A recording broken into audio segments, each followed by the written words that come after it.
Hello, my name is Jeffrey Nicholas. I'm a professor of philosophy at Providence College. This is a five-part lecture series on guns, germs, and steel by Jared Diamond. And our central question is, how did Europeans come to dominate the Americas? Uh, in lecture one, we talked about Yali's question, which is basically that question, why did Europeans come to dominate the world? In lecture two, we looked at the development of human society from Eden to Cajamarca, looking at various issues there in terms of hunter-gatherers and how this led to these kinds of differences, raising the question even more. In lecture 3A, we looked at fruit production in the Fertile Crescent.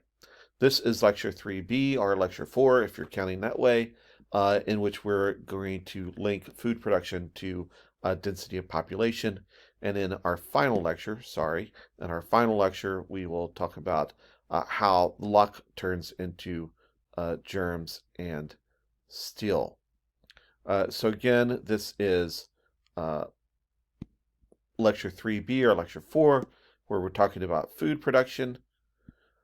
The main argument that Jared is making is that food production arose in the Fertile Crescent because of the plethora of plant and animal species, and we explored that plethora of plant and animal species in lecture 3A, and how these crops were different around parts of the globe, and so led to unequal development. And so now we want to turn our discussion into differences in the world from the Fertile Crescent. So the old world of the Fertile Crescent, seeds can easily be broadcast east to west. There are monocultural fields that allow for easier growth of the plants. And of course, there's the development of plowing because there are animal sources to aid in that plowing. And certainly one of the greatest advantages is that there is a lot of cereals available in the Fertile Crescent and across Eurasia that are not available in the rest of the world. So if, for instance, we compared New Guinea, where Yali's from, to the Fertile Crescent, we see that New Guinea experienced three severe restrictions. They didn't have the cereal crops available, so it's a crop that's high in protein, high in calories, easy to pick. That's not available in New Guinea, so it makes it less likely for them to develop domesticated food sources and to grow those food sources. And as well, there are no domesticable large mammals in New Guinea that can be helpful in the development of crops that can provide milk or labor. And so crops are limited for calories as well as proteins. And so New Guinea is not able to develop a large, dense population in which people are able to specialize in a variety of non-agricultural or non-food producing activities. A plant domestication, very simply, just is growing a plant and consciously or unconsciously causing it to change genetically from its wild ancestor in ways making it more useful to human consumers.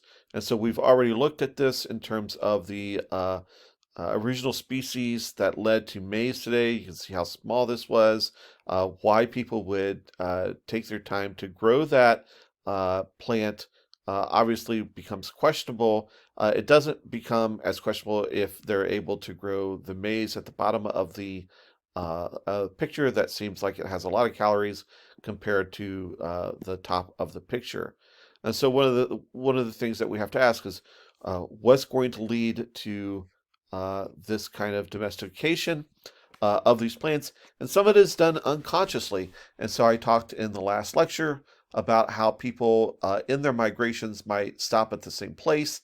And of course, if they're using the same area for waste products, then the foods that they ate in their migrations, they would have eaten the more human-friendly foods. So the larger varieties that they would have eaten, that would have led to an unconscious development of a larger food source growing in a regular migration area, which would have led to the farming that you might not get in other areas And of course, we can do that consciously as well, as we've seen recently with a variety of plants. But domesticating plants is not simply a matter of a lack of intelligence or anything else. We see sorghum, which is a rich cereal plant, was not developed in the Sahel Plain, and flax was not developed in Western Europe. Diamond's argument here is that plant domestication is not simply about domesticating a single plant. So we just talked about this in an earlier lecture where we said that plant domestication is not about someone saying, I'm going to start growing a farm. It happens by happenstance. So if there's just one plant available, such as sorghum in Africa's Sahel Plain or flax in Western Europe, people are not going to settle down simply to grow that plant. It's going to take a variety of plants through happenstance that come together that lead to domestication, and then that is transported out into other areas. But once we get domestication, then an autocatalytic process begins. Now, the definition of an autocatalytic process is a process that catalyzes itself, that makes itself grow more in a positive feedback loop, going faster and faster once started. So Diamond's argument is that food production and a sedentary lifestyle created this autocatalytic feedback loop, so that the food production led to the sedentary lifestyle, which led to greater food production, which led to even a more sedentary lifestyle, into this loop that eventually led to urban centers. It was not something that happened all at once where someone walked along and said, oh, I'm going to grow food here and build a city. So why is that the case? Why is there this autocatalytic process? Well, first off, more calories implies more people. So if you begin growing food, you're going to have more calories. But if you also have this migration process that stops in the same place and these larger food varieties develop there, you're going to have more calories for those people who migrate in those same patterns, and so they'll have more calories available for those people. One of the advantages of the Eurasian continents, of course, is the animals that are there that are domesticable. So this leads to the possibility of meat, milk, and clothing. So we have more calories available, plus more sources available for people, so that you can have a larger population. Animals also provide labor, so that when farming does take place, animals can be part of that farming, and they provide fertilizer so that food can grow. The sedentary lifestyle leads to shorter birthing times, so women who are moving about in a nomadic lifestyle have longer birthing times, typically 7 years, because they are traveling, because the food shortage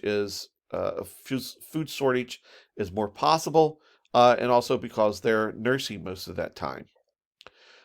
Food surpluses can lead to the support of non-food producing specialists.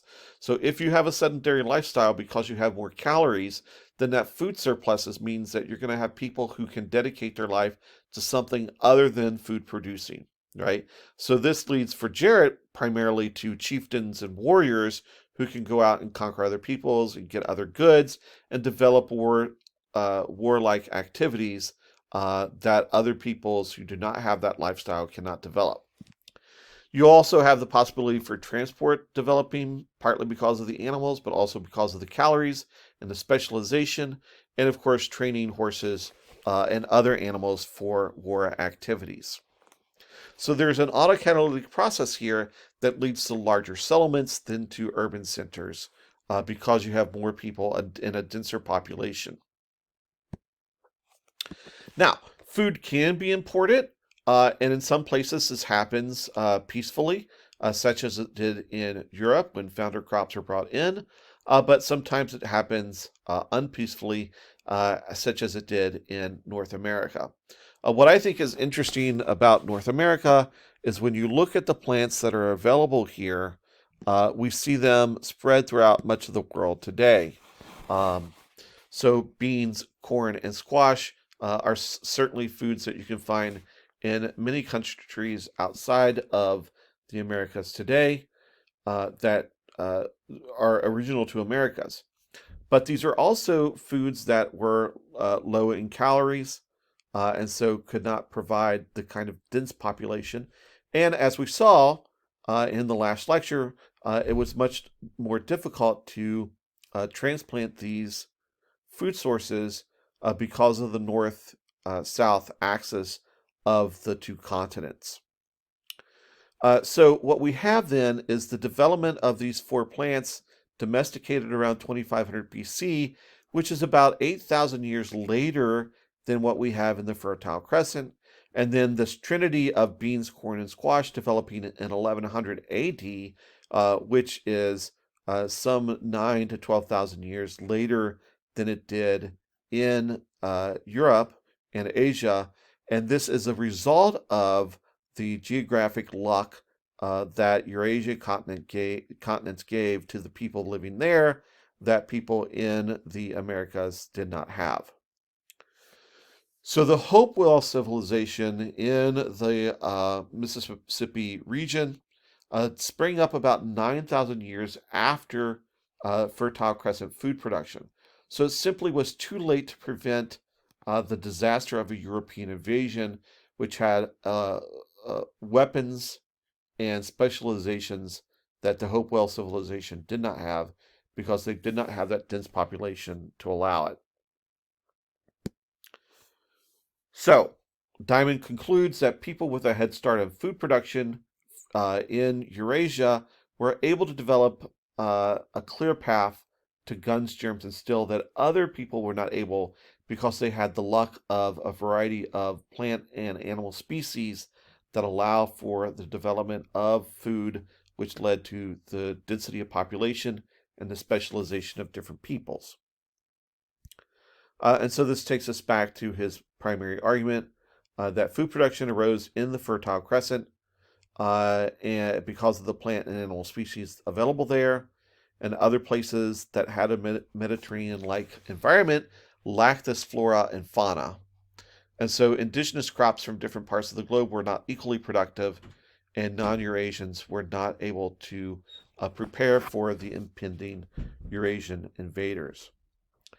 In the fifth and final lecture, we will look at the role of germs and steel as a result of the development of food production.